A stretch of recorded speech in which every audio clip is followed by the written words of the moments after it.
Good evening all the viewers.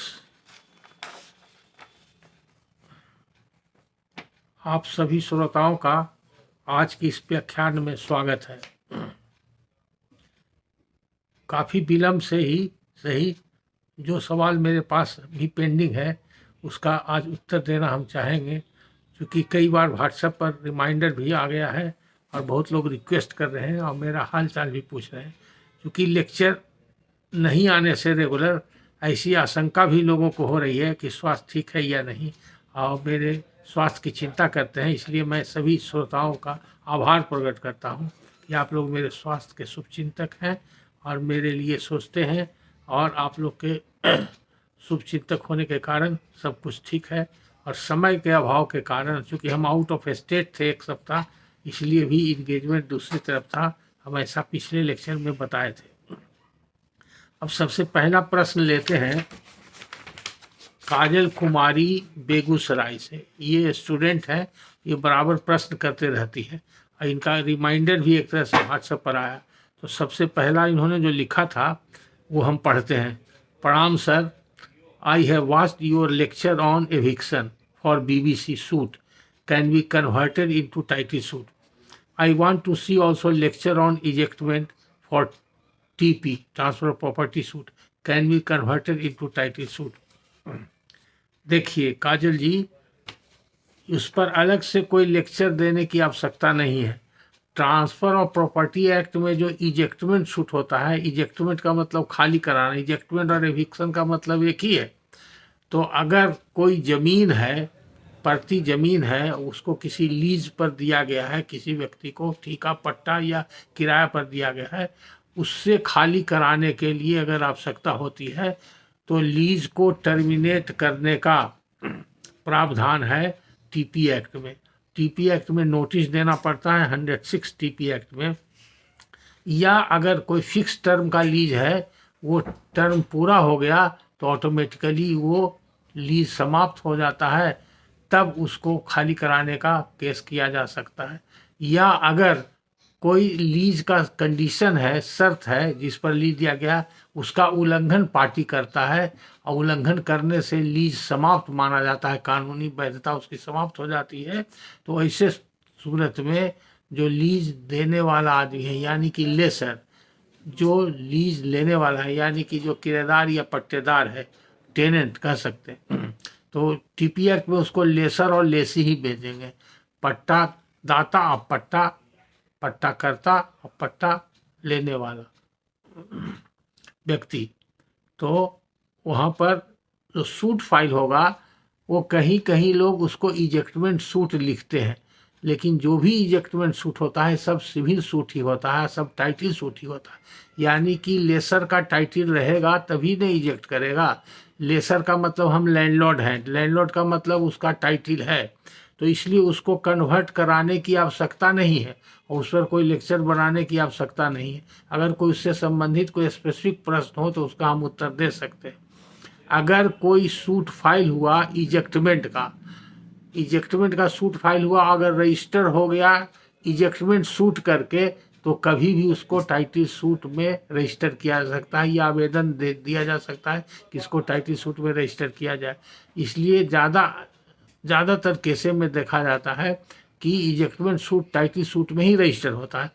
आपने कहाँ देखा कि इजेक्टमेंट सूट को टाइटल सूट में कन्वर्ट किया जा सकता है, यानी सवाल कहाँ से उठा और किस संदर्भ में उठा? अगर इसके बारे में कुछ बताएंगे तो हम फिर विस्तृत इस पर लेक्चर दे सकते हैं, लेकिन अभी आपके सवाल का सीधा जवाब यही है कि इजेक्टमेंट सूट टाइटल सूट ही होता है और सिविल सूट ही होता है। अगर गलती से इजेक्टमेंट सूट लिखा हुआ है, आप चाहते हैं उसको टाइटल सूट में रजिस्टर हो, तो आप दरखास्त दे सकते हैं और टाइटल सूट में रजिस्टर हो जाएगा। यह सबसे अच्छा ये है कि टाइटल अब ब्रैकेट में इजेक्टमेंट सूट कर देते हैं हम लोग। जैसे पहले एविक्शन सूट जो होता था सिर्फ टाइटल सूट ही होता था। जब BBC एक्ट में अमेंडमेंट हुआ और स्पेशल प्रोसीजर आया, तो पहचान के लिए कि ये एविक्शन सूट है, तो उसको अलग से उस पर मापदंड निर्धारित किया गया कि एविक्शन सूट को प्रायोरिटी बेसिस पर डिसाइड किया जाएगा, पहले इसको देखा जाएगा। ऐसे सिविल सूट बहुत लंबा चलता है, सिविल कोर्ट में बहुत दिन तक पेंडिंग रहता है, तो उसके चलते इविक्शन सूट भी पेंडिंग रह जाएगा। तो उसकी पहचान अलग हो, इसलिए उसको इविक्शन सूट में दर्ज करने की आवश्यकता पड़ी।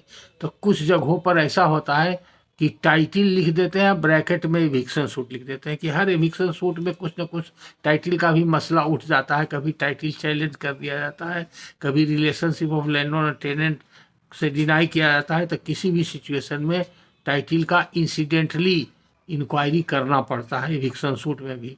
वो title, pure question of title तो अब डिसाइड नहीं हो सकता, वो कानून बदल गया, लेकिन incidentally title has to be gone into, कि लैंडलॉर्ड को टाइटल प्राइमा फेसी है कि नहीं, वो लैंडलॉर्ड है, इसलिए डिसाइड करने के लिए कि एक्चुअली लैंडलॉर्ड है कि नहीं। तो उस इविक्शन सूट को आजकल जहाँ पर स्पेशल प्रोसीजर में है खास करके, या जनरल प्रोसीजर में भी है अगर इविक्शन सूट, तो उसको लिखना चाहिए टाइटल ब्रैकेट में इविक्शन सूट।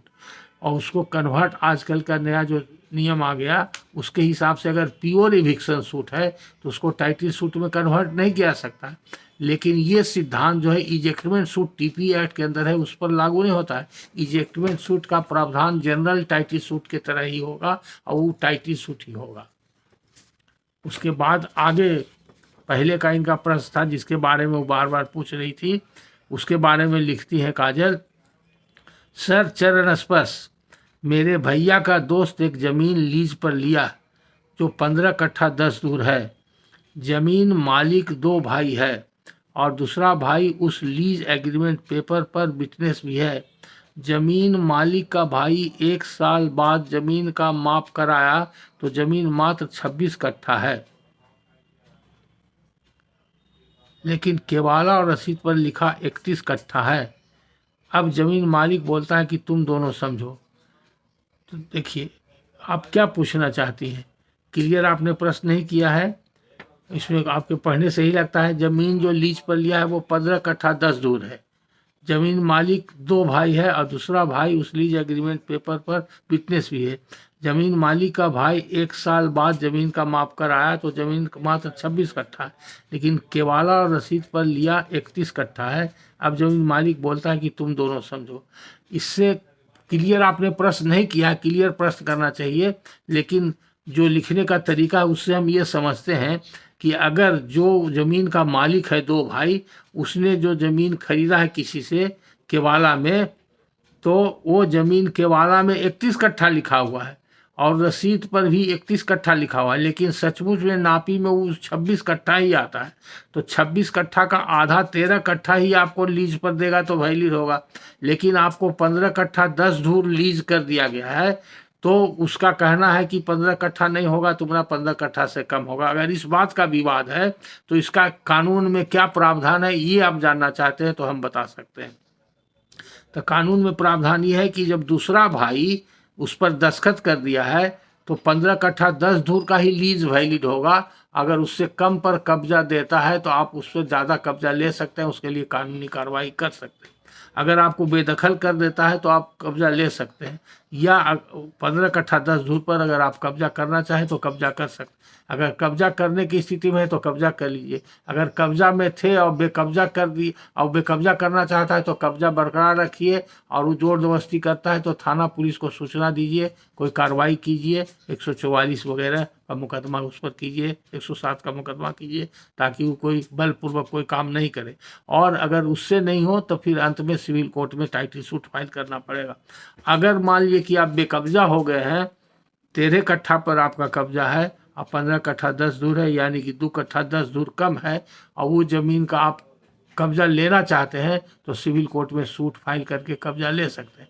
या उसका एक ऑल्टरनेटिव ये है कि जो रेट है प्रति कट्ठा किराया का रेट है, या मान लीजिए प्रति कट्ठा के हिसाब से किराया का रेट नहीं है, और अगर टोटल ज़मीन का जो रेट है किराया का, टोटल किराया जितना आता है उसमें से उतना का किराया जोड़ करके कम कर दिया जाएगा, उतने के वो हकदार होगा। तो ये सब ऑप्शन है, इसमें से जैसी परिस्थिति होगी आप अपने स्थानीय वकील से मिल करके उस तरह का मुकदमा कर सकते हैं। उसके बाद फिर काजल लिखती है, सर चरण स्पर्श, आगे पीछे का हो सकता है ये जो उनका वीडियो पर मैसेज है। सर चरण स्पर्श, बहुत दिनों के बाद आज आपका लेक्चर सुना और स्वास्थ्य देखा, अच्छा लगा, लेकिन मेरे प्रश्न का उत्तर अभी तक नहीं मिला। अभी तक 5 लेक्चर गुजर चुका है। चलिए, धन्यवाद काजल जी, आपने स्वास्थ्य के बारे में लिखा है, अच्छा लगा आपका। हम समझते हैं कि जो भी यही 2 प्रश्न था जिसके बारे में हमने हल्का फुल्का जवाब पहले भी दिया था, लेकिन शायद आपने नहीं सुना हो लेक्चर, ध्यान नहीं दिया हो, इसलिए आजकल सबसे पहले हम इसी आप ही के पुराने प्रश्नों को और नया प्रश्न के साथ मिला करके पढ़ करके आपको जवाब दे रहे हैं। तो मेरे ख्याल से आपका 3 प्रश्न हो गया। पहला प्रश्न हो गया एविक्शन सूट बीबीसी एक्ट के कन्वर्सन का, दूसरा हो गया इजेक्टमेंट सूट टीपी एक्ट के अंदर कन्वर्सन का, और तीसरा प्रश्न हुआ लीज में आपको ज़मीन का कमी होने का। और दूसरा भाई जो ज़मीन मालिक का भाई है वो कहता है कि ज़मीन कम है, तो कहता है लेकिन वो क्या कार्रवाई किया ये नहीं लिखे हैं। अब सीधे बोलते हैं कि तुम दोनों समझो, तो क्या समझो, तो कोई क्या विवाद है, वो क्या दावा करता है, जैसा आपका लिखने का तरीका उससे ही लगता है। वो कहता होगा कि 13 कट्ठा पर तुम कब्जा करो, आधा उसका है आधा मेरा है, 26 कट्ठा तो ज़मीनें हैं नापी में, तो आधा उसका होगा, आधा आधा ही तुम्हारा रहेगा पट्टा, यही कहेगा। तो वो क्लियर आप नहीं लिखा है। जब क्लियर लिखिएगा तो अगर बीमारी पता होगा तो उसका निदान भी सही डॉक्टर बताएगा। अगर प्रश्न क्लियर है तब उसका सही उत्तर दिया जाएगा। प्रश्न ही क्लियर नहीं, अपने आप में वेग है, प्रश्न करने वाला को खुद पता नहीं चल रहा है कि हम क्या प्रश्न करें, तो हम क्या सटीक आंसर दें। तो हम अपने अंदाज से और अनुभव से जो प्रश्न लिखने का तरीका है उससे ही समझ रहे हैं कि विवाद मात्र कमी जमीन का है। 3 कट्ठा 10 धूर जमीन पट्टा में कम जाने का ही विवाद है, और वो कम गया, अगर आप ज़्यादा कब्जा किए हैं तो वो दावी करेगा, अगर आपको कम दिया गया है तो आप दावी कीजिएगा। लेकिन कानून के अंदर अगर दोनों भाई का दस्तखत है, एक भाई विटनेस भी है, तो लीज डीड में जो लिखा गया 15 कट्ठा 10 धूर वैलिड होगा। यही माना जाएगा कि अगर उसके हिस्सा में 13 कट्ठा है तो भी बाकी 3 कट्ठा 10 धूर दूसरे भाई का हिस्सा का भी उसमें आपको पट्टा पर है, तो वो ही माना जाएगा। उसके खिलाफ वो नहीं बोल सकता है, वो आपका कब्जा नहीं कर सकता है 3 कट्ठा 10, क्योंकि वो उस पर दस्तखत किए हुए है। इसका मतलब है कि उसकी सहमति है कि 15 कट्ठा 10 धूर का लीज वैलिड है, उसको चैलेंज नहीं कर सकता। अब उसके बाद एक बहुत दिन से प्रश्न पड़ा हुआ है वसीम अहमद साहब का। वसीम अहमद साहब कहाँ से लिखते हैं और क्या करते हैं इन्होंने नहीं लिखा है, लेकिन इनका प्रश्न पढ़ते हैं तो शायद वसीम अहमद साहब जब सुनेंगे तो समझ जाएंगे। उन्होंने लिखा है, सर आदाब, मेरा प्रॉब्लम यह है कि मेरे दादा के नाम से एक भूमि का लगान रसीद जो कि जमींदारी प्रथा से ही चल रही है, जिसका वर्तमान जमाबंदी 46 है और 2017-18 तक ऑफलाइन रसीद भी अपडेटेड है। उसके बाद जमाबंदी ऑनलाइन हो गया। ऑनलाइन ये जमाबंदी शो नहीं कर रहा है। इसके लिए मैंने परिमार्जन प्लस के माध्यम से आवेदन दिया। कर्मचारी के रिपोर्ट के अनुसार ये जमाबंदी रजिस्टर 2 में नहीं है। आगे की कार्यवाही के लिए उसने दाखिल खारिज का शुद्धि पत्र मांगा है। क्या किया जाए?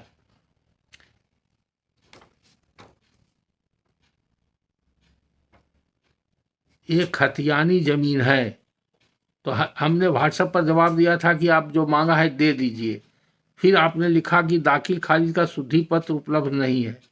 फिर वो दिखाया नया और पुराना खतियान पहले ही दिया जा चुका है।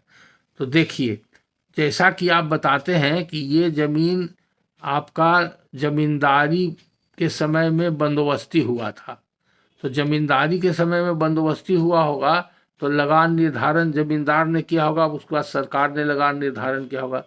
तो इसमें जमा दाखिल खारिज का तो सवाल ही नहीं उठता है।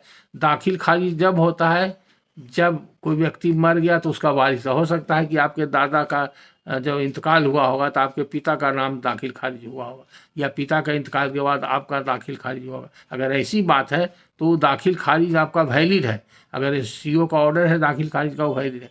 अगर अंचल अधिकारी या कर्मचारी अभी तक कोई काम नहीं किया है, गड़बड़ कर रहा है, तो आप सीधे इसका शिकायत पूरा फैक्ट लिख करके एडिशनल कलेक्टर के यहाँ दे सकते हैं।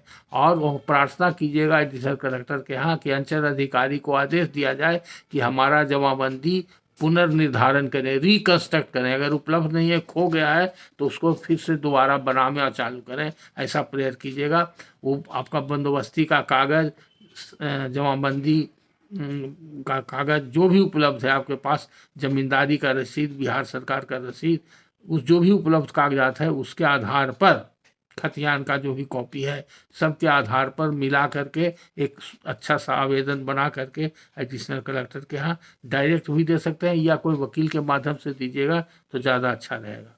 तो ये रहा आपके प्रॉब्लम का सॉल्यूशन, यही है। अगर ऐसा करते हैं तो शायद आपको इसमें सफलता मिली। उसके बाद का प्रश्न लेते हैं। एक रविशंकर श्रीवास्तव एलियस बबलू जी हैं, ये एडवोकेट हैं छपरा सिविल कोर्ट में, और ये सिविल के प्रैक्टिशनर भी हैं और अच्छे वकील भी हैं। ये बराबर प्रश्न करते रहते हैं और क्वेश्चन सब टेक्निकल पूछते हैं जो लॉ से संबंधित है। तो इनका जो भी प्रश्न है उसका आंसर हमको वकील के तरह ही देना होगा। ये वकीलों के हित की बात है और साथ साथ जुडिशियल ऑफिसर के ही भी ज्ञानवर्धन की बात है, तो सभी के लिए जानना जरूरी है। तो इनका प्रश्न मुख्य रूप से है कि अगर बीबीसी एक्ट में, यानी कि Bihar building lease rent and eviction control act, जो किराया का मुकदमा, किरायनामा का आधार पर मुकदमा होता है, मकान दुकान ये सब खाली कराने के लिए, यानी कि कोई बिल्डिंग अगर है उसमें कोई किराएदार है, अब मकान मालिक उसको खाली कराने के लिए सिविल कोर्ट में केस लाता है, जिसको इविक्शन सूट बोलते हैं बीबीसी एक्ट में। तो उसमें कई ग्राउंड है, सेक्शन 11 में लिखा हुआ है, 5, 6, 7 ग्राउंड है। कोई भी एक ग्राउंड अगर रहेगा तब मकान मालिक किराएदार को खाली करा सकता है। अगर उसमें से एक भी ग्राउंड नहीं है तो मकान मालिक किराएदार को खाली नहीं करा सकता है। तो इसलिए जब कोई मकान मालिक किराएदार को खाली कराने का केस करता है तो प्लेंट में, यानी कि अर्जी में, वो ग्राउंड लिखता है, और जो रिलीफ मांगता है, इस्तवा करता है या प्रतिकार की याचना करता है, तो उसमें वो लिखता है कि हमको इस ग्राउंड पर इविक्शन की डिग्री दिया जाए या निष्कासन की डिग्री दिया जाए। उसको हिंदी में निष्कासन बात बोलते हैं और अंग्रेजी में इविक्शन सूट बोलते हैं। तो अगर 2 ग्राउंड है कि फिक्स टर्म ऑफ लीज है, यानी कि पट्टा ठेका जो दिया गया था नियत समय के लिए, मान लीजिए कोई 5 साल का, 10 साल का, 20 साल का, 25 साल का ठेका पट्टा या लीज था। किरायनामा, ठेका, पट्टा, लीज, मुकर्री सब एक ही चीज़ है। अंग्रेजी में लीज बोलते हैं, हिंदी में किरायनामा बोलते हैं। तो किराया, तो अगर बिल्डिंग का किरायनामा दिया गया, फिक्स टर्म के लिए दिया गया, मान लीजिए कि 5 साल के लिए दिया गया, तो 5 साल के बाद वो ऑटोमेटिक समाप्त हो गया, ठेका लीज समाप्त हो गया। तब उस ग्राउंड पर समाप्ति के बाद जो केस होगा, या मकान मालिक को खुद अपने आवश्यकता के लिए ज़रूरत है और उस आवश्यकता की पूर्ति के लिए वो केस करेगा। दोनों ग्राउंड में से कोई एक या दोनों अगर है, किसी मालिक को दोनों एक साथ भी हो सकता है या दोनों में से एक हो सकता है, इस ग्राउंड पर अगर केस करेगा तो बीबीसी एक्ट के सेक्शन 14 में प्रावधान है, सब क्लॉज 4 में, कि उसका स्पेशल प्रोसीजर, 14 में स्पेशल प्रोसीजर के बारे में लिखा हुआ है। तो उसमें प्रावधान है कि इस दोनों ग्राउंड पर किराएदार को केस लड़ने का अधिकार ही नहीं है, और इसको स्पेशल प्रोसीजर के अंतर्गत देखा जाएगा। तो किराएदार को पहले आ करके शपथ पत्र देना होगा। जब उसको प्लेंट एडमिट होगा, सम्मन जाएगा, किराएदार आवेगा, तो सबसे पहला काम है किराएदार का कि वो एक शपथ पत्र देगा। और शपथ पत्र में क्या देगा? वो देगा कि हमको अनुमति दिया जाए कि हम इस मुकदमा में कंटेस्ट करें, माने मुकदमा लड़ने का बगैर अनुमति लिए हुए वो लड़ नहीं सकता है। और वो अनुमति लेने के लिए उसको शपथ पत्र एक देना पड़ेगा, या तो सिर्फ शपथ पत्र दे, उसी में सारा फैक्ट लिख दे, या शपथ पत्र के साथ एक आवेदन भी दे और आवेदन में प्रार्थना करे कि हमको अनुमति दिया जाए। तो कोर्ट उसको अनुमति देता है। अनुमति शपथ पत्र में क्या लिखा जाएगा, अनुमति पिटीशन के लिए क्या लिखा जाएगा, उसमें कुछ ग्राउंड्स देना पड़ता है कि हम इस ग्राउंड पर केस लड़ना चाहते हैं। उसको अगर कोर्ट ने समझा कि इनका ग्राउंड सही है, लड़ने लायक ग्राउंड है, कंटेस्ट करने लायक ग्राउंड है, तो उसको अनुमति दे देगा। और अनुमति दे देगा तब वो जो उसका ऑब्जेक्शन दिया हुआ है वही बयान तहरीर मान लिया जाएगा। या अगर मुदाले चाहेगा, किराएदार चाहेगा कि हम अलग से फिर बयान तहरीर दें, रिटन स्टेटमेंट दें, तो उसको रिटन स्टेटमेंट देने का समय दिया जाएगा, निर्धारित समय पर वो रिटन स्टेटमेंट दिया जाएगा। तो रिटन स्टेटमेंट देने का जो समय है वो उसमें 15 दिन दिया हुआ है। कोर्ट उसको दे सकता है। अब विशेष परिस्थिति में वो कोर्ट को समय बढ़ाने का भी अधिकार है। तो इसमें जो रिटन स्टेटमेंट का टाइम लिमिट है, उस सीपीसी में ऑर्डर 8 जो रिटन स्टेटमेंट का चैप्टर है, ऑर्डर 8 रूल 1 में जो लिमिटेशन प्रिस्क्राइब है वो इसमें लागू नहीं होता है। अगर स्पेशल प्रोसीजर का केस है सेक्शन 14 का, तो इसके अंतर्गत 15 दिन वाला जो लिमिटेशन पीरियड है वो लागू होगा। अगर जनरल प्रोसीजर का एविक्शन सूट है तो उसमें सीपीसी के ऑर्डर 8 में जो लिमिटेशन प्रिस्क्राइब है वो लागू होगा। तो एक तो ये प्रश्न हुआ, लेकिन इनका मुख्य बिंदु था कि रिटन स्टेटमेंट देने के लिए तो लिमिटेशन लिखा हुआ है कानून में, सीपीसी में भी लिखा हुआ है और बीबीसी एक्ट में लिखा, लेकिन लीव पिटीशन कितना दिन के अंदर देना है इस पर कोई लिमिटेशन है कि नहीं। कहने का तात्पर्य है कि कोई किराएदार जो मुदाले बना, डिफेंडेंट बना, प्रतिवादी बना, वो जब संबंध के बाद कोर्ट में आया तो कोर्ट में आने के कितना दिन बाद वो लीव के लिए आवेदन दे सकता है, उसका कोई लिमिटेशन है कि नहीं। तो कहीं भी उसका कोई लिमिटेशन नहीं है। तो इसका मतलब ये नहीं है कि उसमें कोई लिमिटेशन नहीं है तो कभी 2 साल, 7 साल, 10 साल के बाद वो देगा। अगर इतना दिन के बाद देगा तो उसका रिटन स्टेटमेंट देने का तो राइट भी खत्म हो जाएगा, सीपीसी के अंदर भी खत्म हो जाएगा।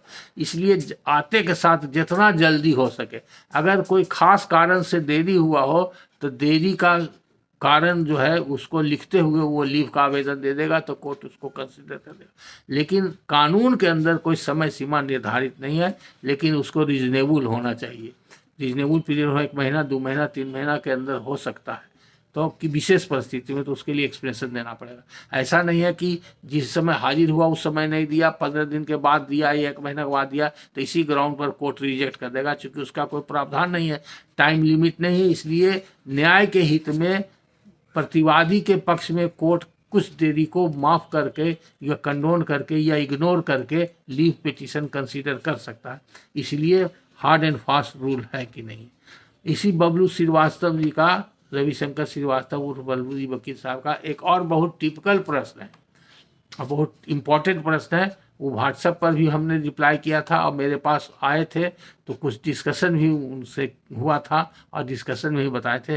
फिर भी जनरल इम्पोर्टेंस का है और सब लोगों के काम का है, इसलिए हम इसको इस वीडियो लेक्चर में इंक्लूड किए हैं। हालांकि हम उनको आंसर दे चुके हैं और उनके जो सीनियर एडवोकेट थे उनसे भी हमारी बात हुई थी फ़ोन पर और उनसे भी डिस्कशन हो चुका है।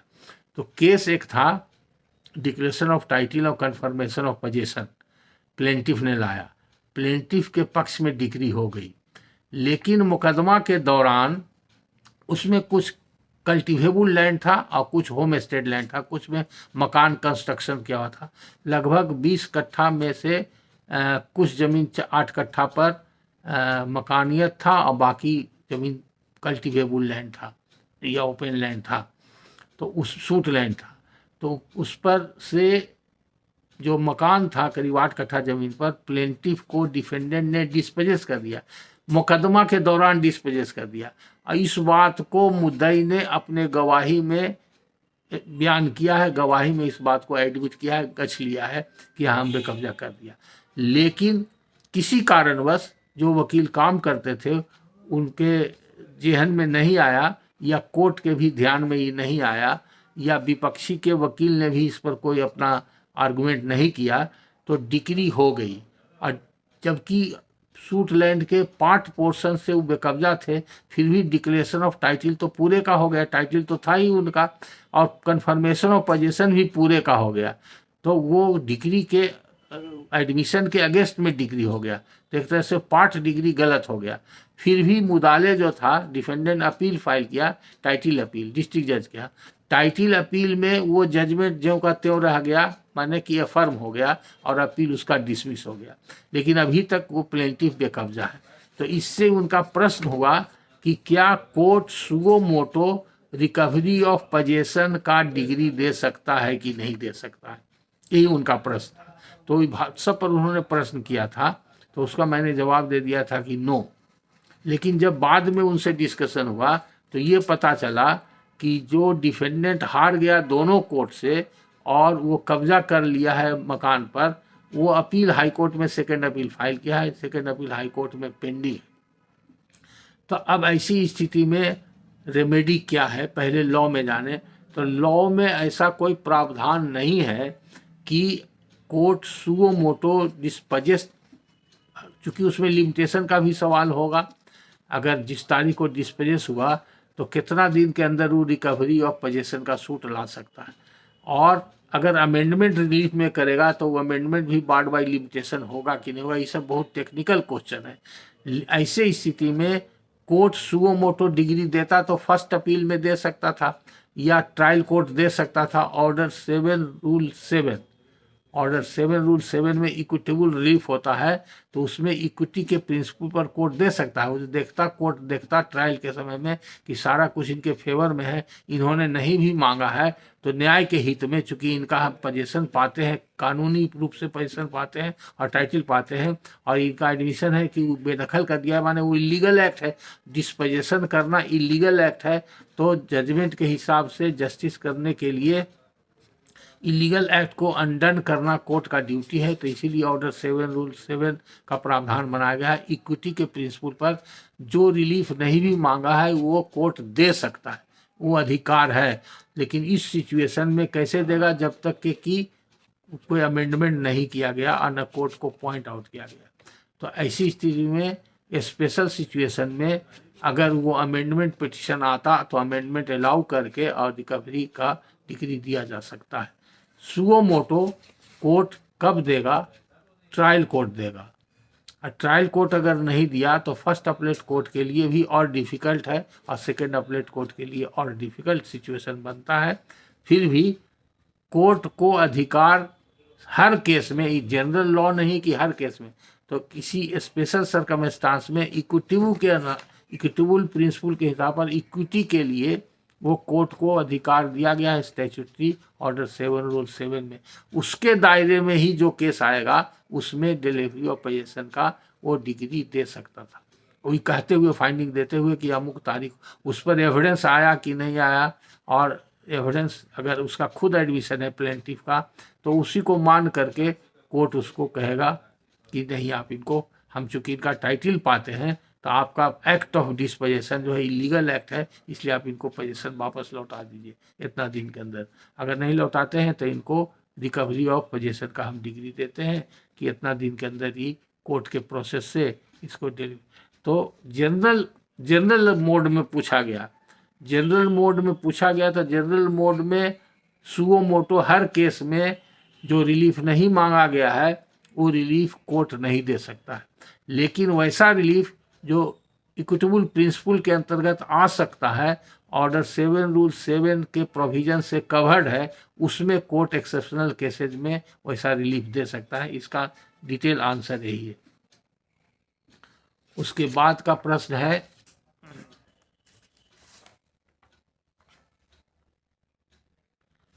ये पुष्कर शर्मा जी एक है, ये बराबर प्रश्न करते रहते हैं, बराबर व्हाट्सएप पर लिखते रहते हैं। ये पुष्कर शर्मा जी हैं बिहटा से। इनका बहुत सारा है, बहुत दिन से रिमाइंडर पर रिमाइंडर एक तरह से हमको व्हाट्सएप पर देते रहते हैं।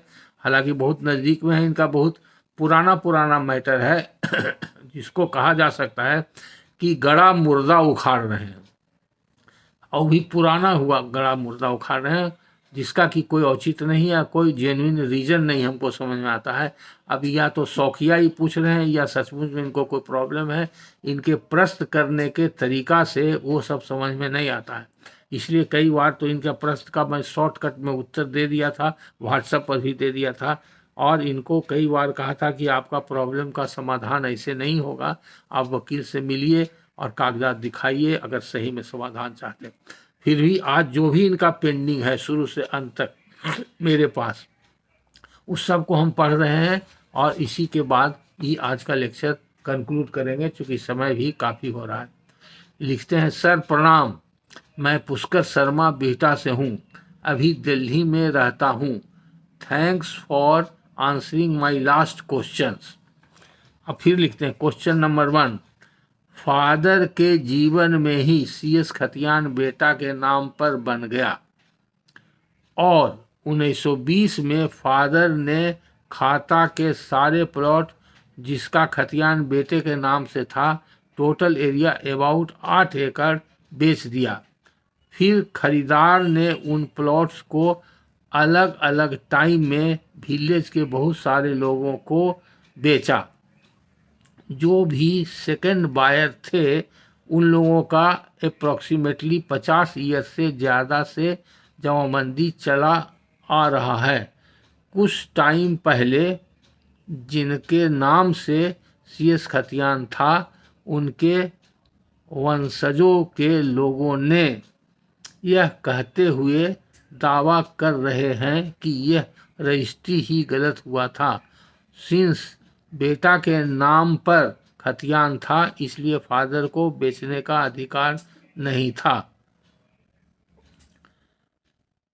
अब आगे लिखते हैं, सर क्या यह पॉसिबल था कि फादर के रहते हुए भी बेटे के नाम से CS खतियान बन सकता है? एंड अगर बन भी गया हो तो क्या उसे फादर बेच सकता है? तो दो प्रश्न है, दोनों प्रश्न का उत्तर यस में है। पिता के रहते हुए बेटा के नाम से खतियान बन सकता है। बेटा क्या, एक परिवार में 50 आदमी है तो 50 आदमी के नाम से खतियान नहीं न बनेगा। तो जो घर का कर्ता होता है, मुखिया होता है, उसके नाम से बनता है। तो जनरली बाप के ज़िंदगी में बाप ही करता रहता है। लेकिन अगर बाप अनपढ़ है या कमज़ोर है, बूढ़ा है, या बाप की इच्छा नहीं, बेटा जवान है, सक्षम है, बेटे के नाम से कर दिया जाए तो बाप के कंसेंट से बेटा के नाम से खतियान बन गया। ये तो एविडेंस आया नहीं कि बाप बेटा अलग था कि साथ था। तो जो बेटा के नाम से खतियान बना इसका माने वो ज्वाइंट फैमिली का मेंबर था, बाप बेटा दोनों, और भी उसके मेंबर हो सकते हैं। तो अगर और कोई नहीं, सिर्फ बाप ही बेटा दो ही आदमी था तो माना जाएगा कि बाप बेटा का ज्वाइंट प्रॉपर्टी था, दोनों का उसमें 50-50% शेयर था। इसलिए खतियान बनने में कोई गलती नहीं है। अगर खतियान गलत बना तो उसी समय चैलेंज करना चाहिए था। खतियान बनने के 3 साल के अंदर 106 BT एक्ट के तहत केस वगैरह लाना चाहिए था। तो खतियान गलत बना या सही बना ये अब माजरा नहीं है, और इसका अब जो है कोई निदान नहीं हो सकता है 70 साल के 80 साल के बाद। तो खतियान जो बना वो सही बना, ऐसा बन सकता है, उसका सीधा आंसर यस में है। दूसरा क्या है कि फादर बेच सकता है कि नहीं? फादर बेच सकता है। इसलिए बेच सकता है कि अगर वो ज्वाइंट फैमिली प्रॉपर्टी है, बेटा के नाम से खतियान बना, तो ये जानना होगा कि उस परिवार में और कौन कौन लोग थे। अगर बाप ही बेटा दो ही आदमी था तो 50% बाप का था तो 50% बाप बेच सकता था। लेकिन वो कह रहे हैं कि टोटल ज़मीन बेच दिया, तो टोटल ज़मीन बेच दिया बाप ने, तो इसका माने 50% से ज़्यादा का सेल डीड इनवैलिड था। तो उसको 50% ही 8 एकड़ में 4 एकड़ तक उसको बेचने का अधिकार था, जबकि उसका नाम खतियान में नहीं था। ये मान के अगर चलते हैं, या ये साबित होता है कि बाप बेटा दोनों ज्वाइंट फैमिली के मेंबर थे, या ये जो खतियान जिस समय बना उस समय ज्वाइंट थे, उन लोगों को कोई बंटवारा नहीं हुआ था। अगर ये साबित हो जाएगा कि बाप बेटा अलग थे जिस समय सर्वे हुआ, और बेटा के नाम से जो बता वो उसका बेटा का खास था और बाप का उसमें कोई राइट नहीं था, तो टोटल जो बेचा बाप ने सब बसी का इनवैलिड हो गया। तो जब इनवैलिड हो गया, या तो इनवैलिड है 100% या इनवैलिड है 50%, तो इनवैलिड वसीका का सूट लाने के लिए अब जो कहता है, जो बेटा का वारिस, जो जिसके नाम से खतियान बना यानी बेटा, उसका वारिस बेटा या पोता जो भी है वो दावा कर रहा है। अगर रोड पर दावा कर रहा है, इधर उधर दावा कर रहा है, उसका कोई महत्व नहीं है। अगर कोर्ट में दावा करेगा 50 साल के बाद तो उसका केस नहीं चलेगा, लिमिटेशन से बाढ़ है। तो दावा करने से घबराने की बात नहीं। अगर वो कोर्ट में जाता है तो कोर्ट में क्या दावा करता है, किस आधार पर दावा करता है, ये देखने के बाद उसका जवाब दिया जाएगा। अभी उसका जवाब नहीं दिया सकता है। आप यही कहते हैं, प्रश्न इतने कि फादर बेच सकता है कि नहीं, तो दोनों स्थिति में बता दिए बेच सकता है। खतियान भी बन सकता है, बेच भी सकता है। अब वैलिडिटी का सवाल भी बता दिए, 50% भी वैलिड हो सकता है, 100% भी वैलिड हो सकता है। तो ये आपका पहला प्रश्न का आंसर है, और आपने क्लियर प्रॉब्लम को नहीं दर्शाया है। बेटा के नाम पर खतियान था इसलिए फादर को बेचने का अधिकार नहीं था, ये तो फैक्ट हुआ। लेकिन वो दावा कर रहा है, कहाँ दावा कर रहा है कि रजिस्ट्री ही गलत हो गया। तो गलत हो गया, उसके दावा करने से क्या होगा? रोड पर दावा करेगा, कोर्ट में कौन सा केस किया ये आपने नहीं लिखा है, कहाँ दावा किया, क्या लिखा है कोर्ट में, और गलत हुआ किस ग्राउंड पर गलत करा, ये भी सिर्फ ये कह देने से कोई कोर्ट में केस करता है तो उसको डिटेल देना पड़ता है, इस ग्राउंड से ये गलत है, उसमें सारा फैक्ट्स देगा, तो आपने वो सब नहीं लिखा है। इसे जब भी आइंदे प्रश्न कीजिए शर्मा जी, तो जो जरूरी हो, जिसमें सचमुच में आपका प्रॉब्लम हो, जिसका निदान की आवश्यकता हो, और उसके बारे में सही और सटीक प्रश्न कीजिए, ताकि उसका सही सॉल्यूशन आपको बताया जा सके। उसके बाद क्वेश्चन नंबर 2 लिखते हैं। क्वेश्चन नंबर 2, सर मेरे विलेज का तौजीन नंबर 3096 है। इसका बंटवारा 1920 में हुआ, जिसमें 3 पार्टीज साइल नंबर 1, 2, 3 में बहुत सारे प्रोप्राइटर्स बटे हुए थे। साइल नंबर 2 में भी 1 से ज़्यादा प्रोप्राइटर थे। प्रेजेंट टाइम में साइल नंबर 2 के कुछ लोग अपने शेयर से ज़्यादा बकास और गरमजुआ मालिक प्लॉट पर कब्जा कर रखे हैं। सर इसका निर्धारण अभी कैसे होगा कि कौन सा प्लॉट किस प्रोप्राइटर के हिस्से में गया था? क्या पार्टीशन स्टेटमेंट में इसका विवरण मिल सकता है? अगर इनका बंटवारा कलेक्टेरिएट पार्टीशन में हुआ है तो वहाँ सारा डॉक्यूमेंट रहता है, वहाँ से नकल लेंगे, उससे पूरा विवरण मिल जाएगा। उसके बाद लिखते हैं, sir please answer my question also. तो आपका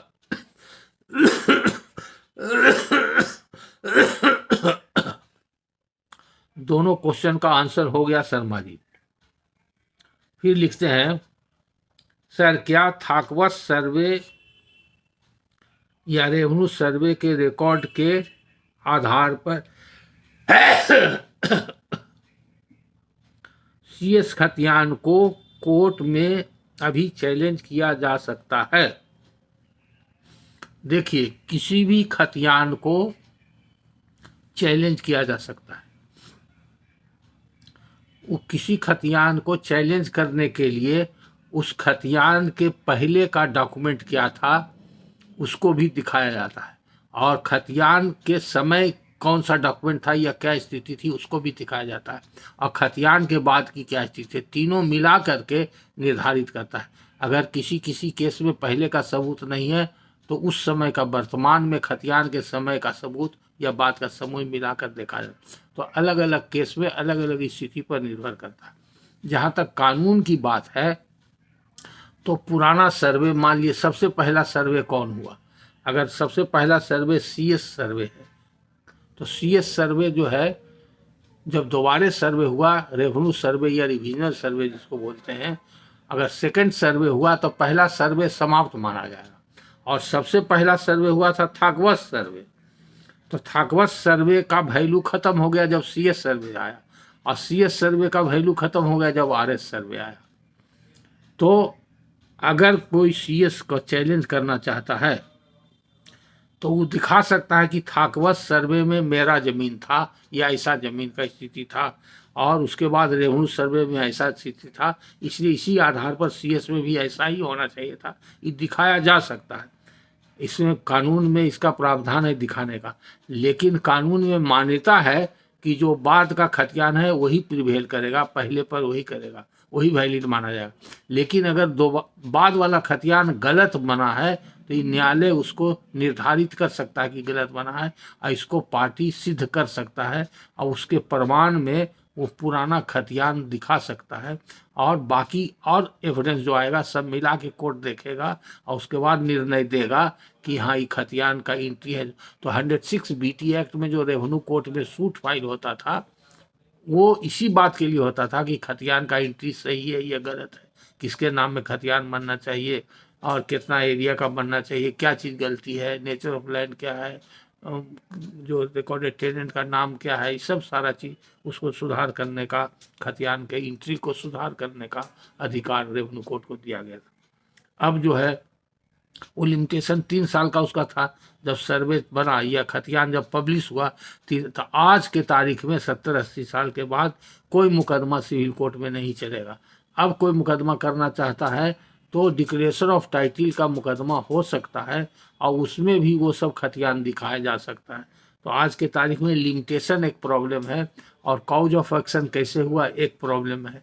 तो अगर वैसी स्थिति होगी तो आपको वकील के पास जाना होगा, और जाकर के अगर आप चैलेंज करना चाहते हैं तो आप चैलेंज कर सकते हैं, तो ऐसा केस बनाना होगा। कानून में प्रावधान है बनाने का, लेकिन हमको डाउट है कि आज के तारीख में 50-60 साल के, 70 साल के या 80 साल के बाद आपका मुकदमा नहीं चलेगा।